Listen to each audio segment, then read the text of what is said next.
Welcome back, ladies and gentlemen. My name is Connor, here with my father, Kevin. And today we are covering Bon Iver, his debut record. And before you even speak, I just want to come out and say, I think I made a mistake. I've made a huge mistake. That was introducing you to Bon Iver through his third studio album, which I don't think was the right idea. I want to go back and give you a proper introduction to Bon Iver. Okay, track number 1, Flume.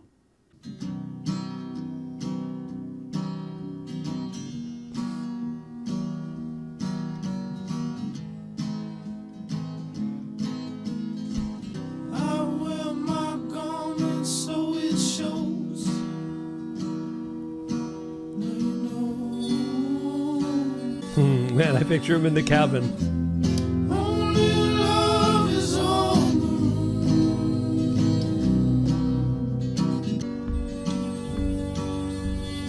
I love that. Yeah. It sounds like strings ringing. We didn't have much to work with in the cabin. I know, that's what's amazing me right now.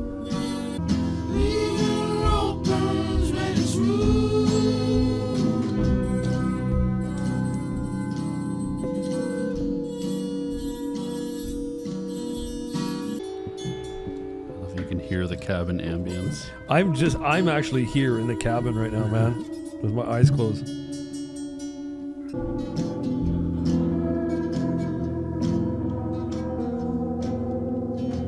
That to me right there sounds like, wow, man.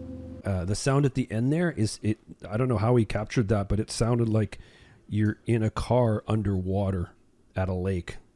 Interesting. It's got that. It sounds like I don't know how he captured it, but the deadness that is there in that one sound is like you're in an enclosed space underwater. I don't know how. That's amazing that he did this all.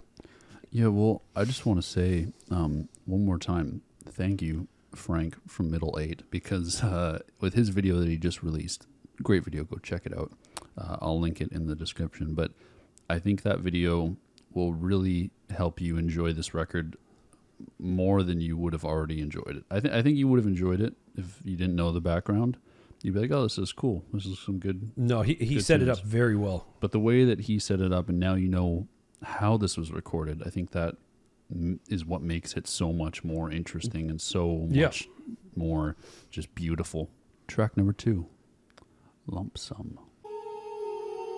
It's incredible he's by himself. Yeah.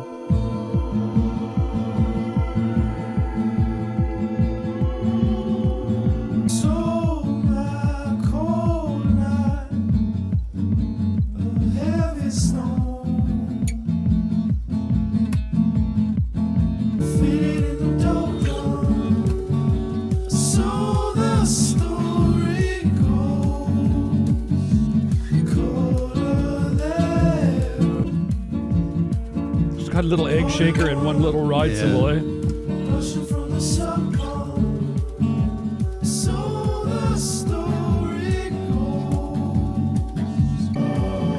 These are the sounds that I'm really impressed with. Those huge, echoey reverb. Yeah. This right here. I don't know why it gives me freaky underwater vibes. You know why? When you're in the bathtub as a kid. Hold on, we'll wait till the. Yeah.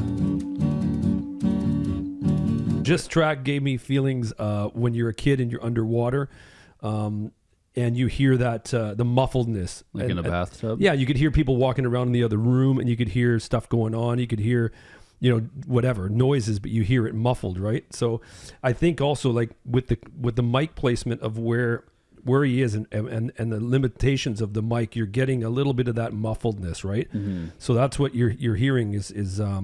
Because at the beginning of this song here is a little bit of unbearable middle, which is just, you know what I mean? I just wanted to turn the mids down because it was just so in that middle section. Yeah.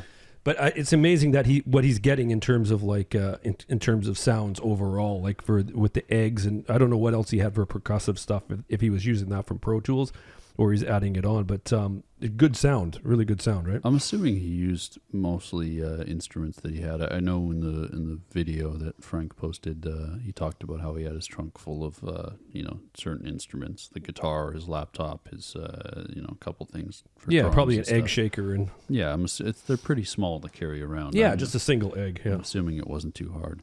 Track number 3, Skinny Love.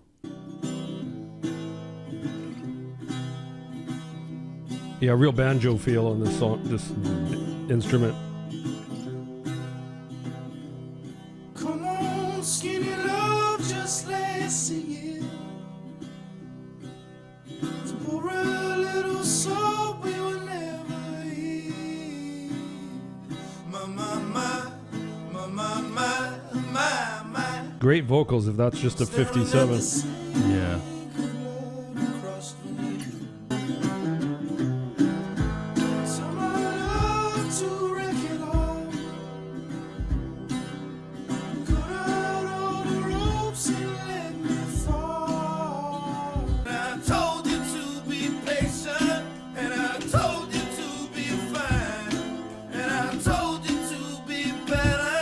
I like his voice without all the Effects of the Yeah. later work. yeah. It's so much better without all the auto tune. Mm-hmm.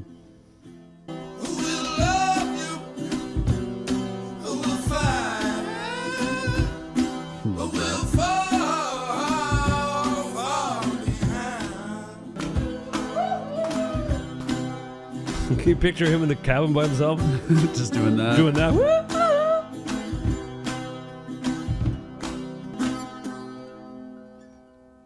There it is again. That's the end of the strings, the end or at the top where you go from the nut to the tuning pegs, or from the back, ding, ding, ding, those little, where it tightens up. I really like his voice without any effects, because 22 a Million was the one, it was full of effects. Yeah. And that, I really like his voice like this. And this really, this is, anyway, this really is, I can hear it starting the whole movement.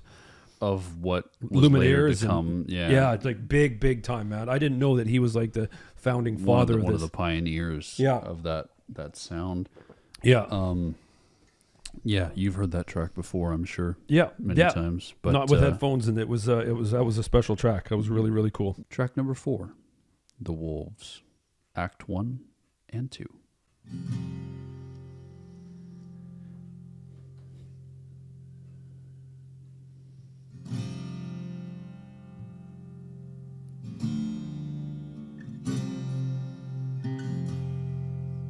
Someday my pain,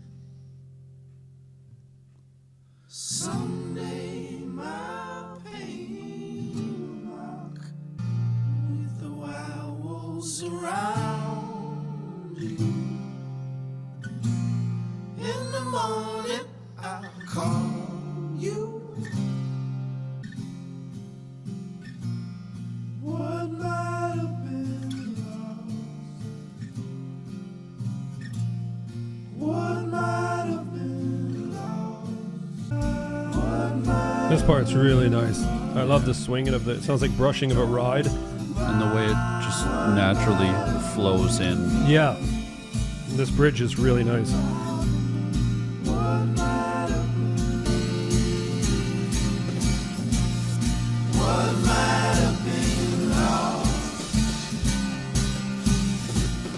Oh, that's great. Yeah, it really demonstrates like frustration and anger. Yeah, this is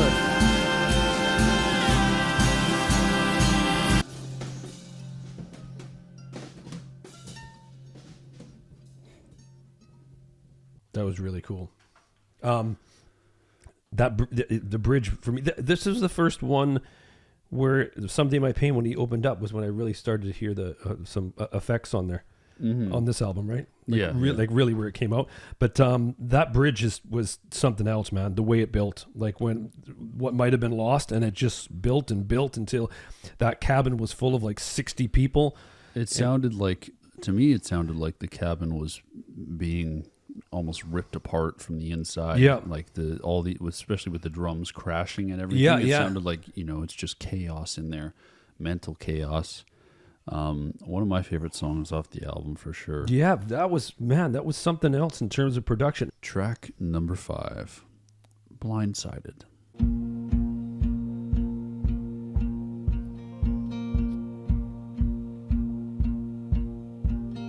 I can hear everybody doing the 4 on the floor, the Lumineers, Yeah. everybody. Back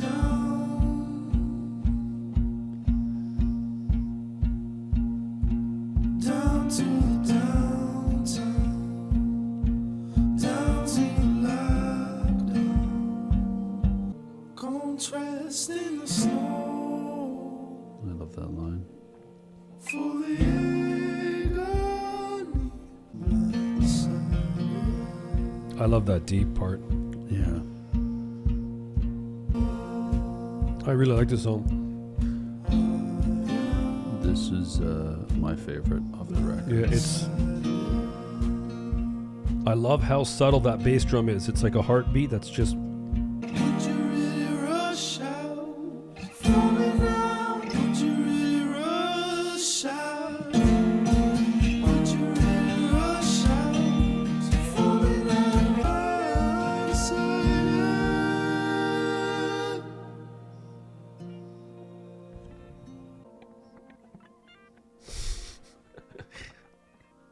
I like how those sounds have been consistent right through the whole album. So that is Blindsided. That was really cool. So that might be my favorite track actually, so far. Yeah, that's my favorite Yeah. off the record. There's another one that comes pretty close as well. But I love the way it's, you kind of mentioned it actually while we were going through, is that heartbeat feeling. It's Yeah. just constant throughout the whole Just a nice track, muffle. really. Track number 6, Creature Fear.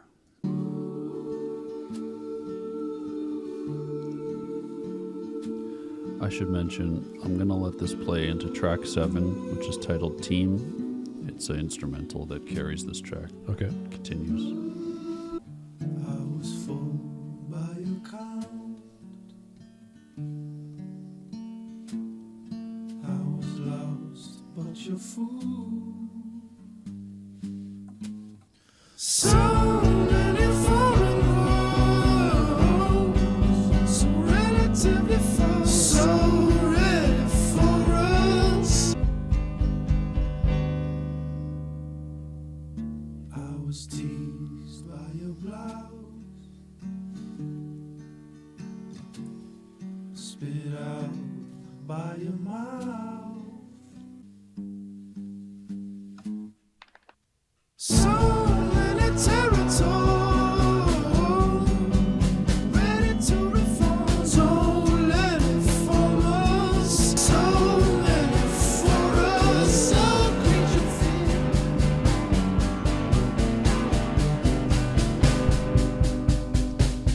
This is track 7, Team.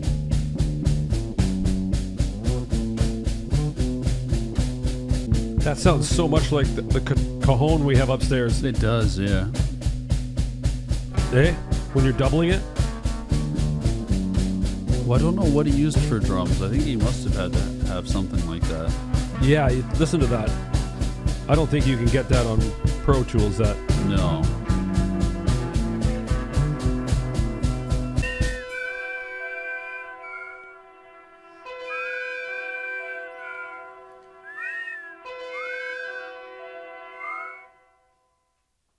That was really, really cool. My favorite part of that for me was the tail end, the musical part, but also the verses. I loved The really soft verses. I loved his voice. I loved his delivery in the verses. The whatchamacallit shocked me at first, the first chorus, because it was so soft, and I was like right in there. And it was like 50 And light then it bulbs comes- turned on, and yeah. and a bunch of people ran in the cabin and fucking pulled my pants down or something. Yeah, that's what it feels like. But the second one, you're prepared for it. I was prepared for it. Yeah, the first one was that, but his voice was very nice and soft on these. I was full by your count right Yeah. off the bat, right? Those two tracks go hand in hand. I mean, I don't know any instance where you would listen to Team on its own. You kind of have to just let them play Yeah, together. I don't know. Yeah, I don't know if you'd ever have that plan. No, yeah. So I told you as it started that we'll just go into the next one. Yeah. But going on to track 8, this is For Emma. You got that one up? Yeah. track number 8 for Emma.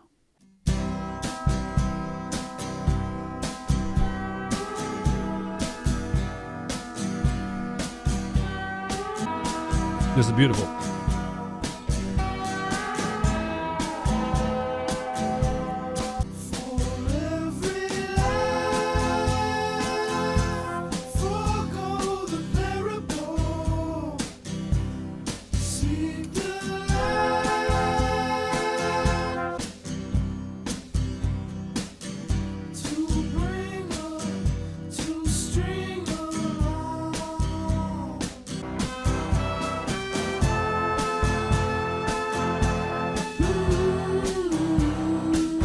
This always reminds me of the Police. You see, you belong with me. Oh, yes. Listen, ready? Yeah. How the hell did he get horns there? I'm assuming that this is one track that he worked a little on afterwards. Oh, okay, I was gonna I'm say guessing because I don't think he brought in horns and strings and everything. yeah, fucking fucking bring in the deers. Yeah, unless he did, maybe I don't know. You guys let us know. But really good track. Moose horns. Yeah, no, that was beautiful, man, and really fresh. I love the freshness of the strings on the acoustic guitar, how string they were, and then where he pushed the slide guitar to. Yes, way back here, right? I don't know how he was able to do this because, what did you do through breakups? You break up with somebody, what was drink? Yeah. See, through my breakups, I would go to a bar. I would drink. Yeah. I would get alcohol and go hang out with my friends and eat pizza and watch hockey and drink. To go in a cabin for 3 months and record a record. Maybe that's the way that it has to be done in terms of like getting a project done on your own, is to get the fuck out of here. Because, every time I sit down, there's stuff going on. There's stuff going on. There's stuff to do. I feel compelled to walk the dog, do the laundry, do this or this and that. But if you just split and you go somewhere and you're fuck off and you're on your own. Just on your own, you go in there and you'll make music. That's all I have to do. It might not be this good, but you'll come out with something. I'll come up with something. Yeah, I mean, yeah. But it's I think it's getting away and doing that, and I give him so super crazy kudos for coming up with this. And again, I'm still a little bit blown away at the timing of this. Of how he's timing things and having things off. So I'm really curious to look into this. I want to know how, does he? And one other thing I want to say about this track is that there's no conventionality in terms of he has two maybe 2.5 lines and he jumps into a chorus. Yeah, it's kind of it's no. There's no set structure. Yeah, it's just and that's another thing I like is just that you go into a cabin, you don't really, there's no rules and you just do this.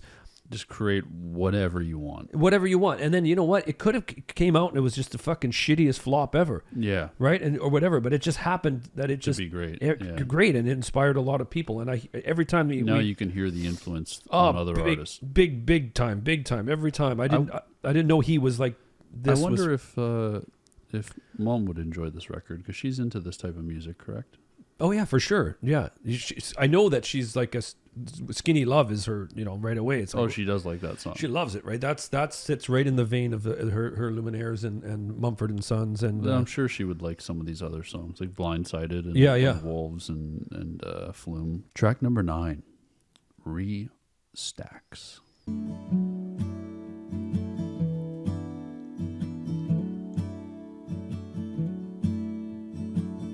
Hear how the guitars aren't bright? Yeah. This wasn't done intentionally. It's just because he had that mic. Sears guitar. That's it. This my excavation too. This is boring. This is paralyzed. Fountain in the front yard's rusted out. All my love was down. On your back, your Rex and the stacks you low. This part's fantastic. I love it. I love his phrasing. Back, your Rex and the stacks you low. Yeah. I'm really curious to see what he looks like. You don't know what he looks like? No. Stacking your low, crispy realization. I don't know why I got shivers on crispy realization. This is fucking beautiful. This one's beautiful.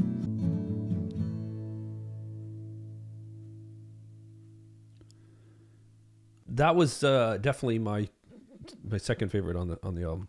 Yeah. Yeah. Yeah. As a whole, that album, how do you feel? You know what? I have to agree that we should have started with this. Mm-hmm. In terms of like, I don't know if that would have changed my opinion on 22 a Million, because that was just, there was too many, like you said, too many religious things and too much vocoder and stuff like this. I absolutely love the simplicity and the rawness and just the genuine, especially in Stacks there, just the feeling that you feel the hurt. The hurt and the pain, yeah. Yeah, so it's now it's crazy and it's irrelevant. I know it's completely irrelevant, but I want to see his face. Yeah, because you don't know I just realized you didn't know what he looks like. I don't have a clue what he looks like. He doesn't put his face on any of his covers. Yeah, so it's like usually I have a thing and then you sort of you look and you go, okay, that's how the person's psyche is and all that kind of stuff. Like I don't know what, but his voice in this one is, for me, is far superior because it's so stripped. I hope you guys enjoyed. And yeah, stay safe, everybody. We'll see you very soon with another reaction. And take care. Take care. Peace.